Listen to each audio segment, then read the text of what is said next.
Hello, my name's Dan Wilhelm and I'm riding the Great American Rail Trail.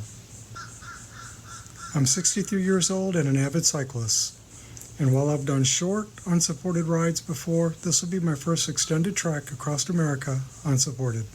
I'm looking forward to it. Follow me to experience the beauty and the hardships of trekking across America on the Great American Rail Trail route. The Great American Rail Trail is a network of rail trails starting at the coast of Washington State Peninsula and ending in Washington, D.C. I will be extending the route to be coast to coast, ending at Rehoboth Beach in Delaware. The route is defined by the Rails to Trails organization. While their goal is a continuous trail from end to end, currently approximately 60% is rail trails, with the remaining 40% which must be connected via routes defined by each rider. I'm flying to Seattle, Washington, June 16, 2024. From there, I take a shuttle to Sequim, spend the night, pick up my bike, and then I take a couple of buses to make my way to Forks.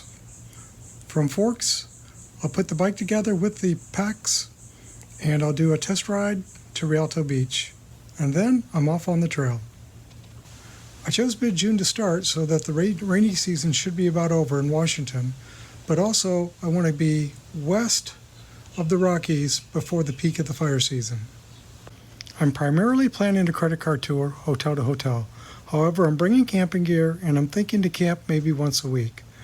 While hotels are more comfortable, they're more expensive. Campsites, they're less comfortable, they're cheaper, and maybe I'll meet more people that are touring. I'm just not sure. I'm gonna have to feel that out. What do you think? I have included a link to my RWGPS Route in the comments.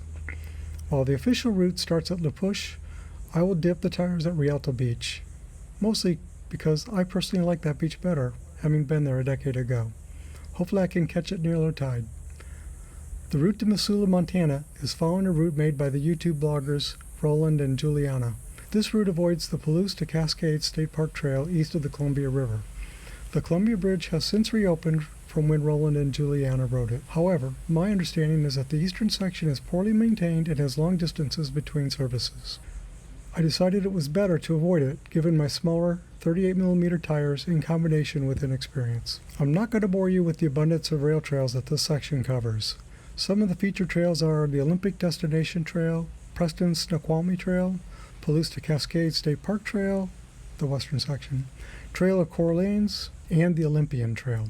In Montana and Wyoming, I'll largely be following a route defined by a collaboration between the Rails to Trails organization and the Adventure Cycling organization, with one big exception. My route covers the Mickelson Trail in the Custer, South Dakota area. The official Rails to Trails route excludes the Mickelson, which is unfortunate because that area of South Dakota and the Mickelson Trail are just totally incredible. Montana in general is a difficult state to route through. My understanding is that the locals do not like bicyclists on the roads and there are not many trails. The route is largely following I-90 via frontage roads and some gravel. From the southern end of the Mickelson, I will work my way across the Cowboy Trail in Nebraska and then through Iowa.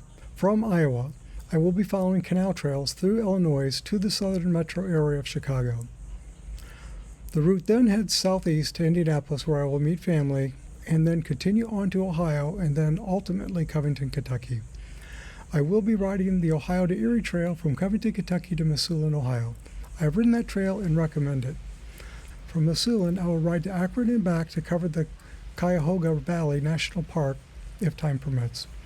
The route then heads to the Gap Trail at McKeesport, Pennsylvania, avoiding the trail start in Pittsburgh. The route then follows the Gap Trail and the C&O Trail to Washington, D.C., where the rail trail route officially ends. My route continues to Rehoboth Beach, Delaware, to make it coast to coast. This segment includes a shuttle across the Chesapeake Bay Bridge, since the bridge does not allow cyclists. Please follow me to experience my adventure starting June 16th. See you there.